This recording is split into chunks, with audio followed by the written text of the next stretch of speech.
నా మందిరము సమస్త జనులకు ప్రార్థనా మందిరమని యెషయా ఇజ్రాయేలు ప్రజలకు ప్రవచిస్తూ ఉన్నాడు. ఎందుకు ఆ మాట చెప్పాల్సి వచ్చింది? అప్పట్లో మందిరం అంటే కేవలము యూదులకు మాత్రమే. వారే దేవుని మందిరానికి వెళ్ళి బలులు ఇతరితర కార్యక్రమాలు చేస్తూ ఉండేవారు.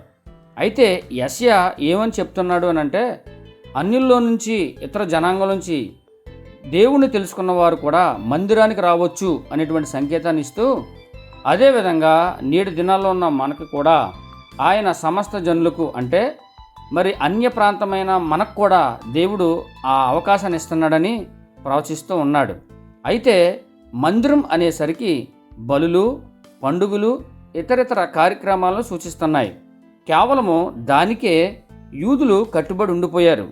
అలా కాదు కానీ దేవుని మందిరం అంటే మన పాపాలకి పరిహారం లభించే స్థలమని, అక్కడ ప్రార్థన ఆరాధన జరిగే స్థలమని, దేవునితో మన భావాలను పంచుకునే స్థలమని గుర్తు చేస్తున్నాడు. మనం కూడా అలా గుర్తు కలిగి ఉండాలి.